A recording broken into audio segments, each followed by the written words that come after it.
अकेली मुस्काई के कैसे आइए वो भैया अने बार झूम क्या होता 1 2 3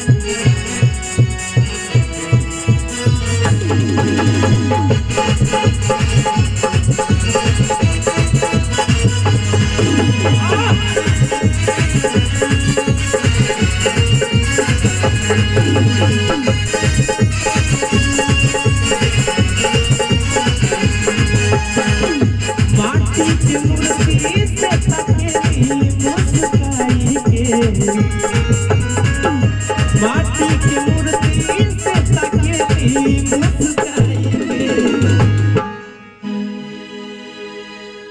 कनिया भाई हमनी के जितने भाई सब उतने में मजा कइल जाई छोड़ा जितना लोग सूत गइल बा सूते त ना भाई जे जागेला ओकरे मिलेला ना नु जे पूजा करी ओकरे नु फल मिली तो जो सूतल बा ओकरे कहां से मिली आया माटी के मूर्ति से तकेली मुस्काई के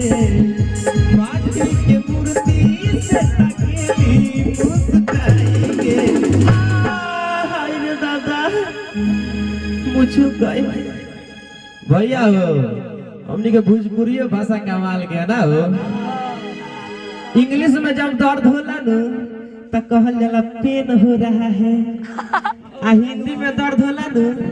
तो कहल जाला दर्द हो रहा है लेकिन हमनी के भोजपुरी में अरे हाथवा नीचे छेदता बेथता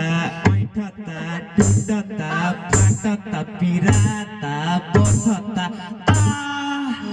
दुखाता ना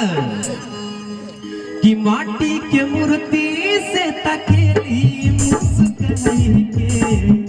माटी के मूर्ति से तकेली मुस्काई के तनी मोबाइल वाला के एक बर्तन साहब ताली बजाई तने पॉकेट में धरा मारता बाद में वीडियो होता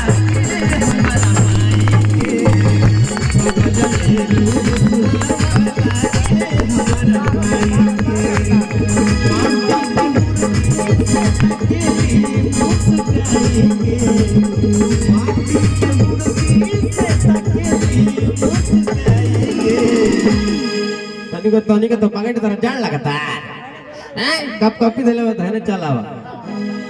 आ जाला भैया ता गजब है रूप सुहावना हमारा माई के ता गजब है रूप सुहावना हमारा माई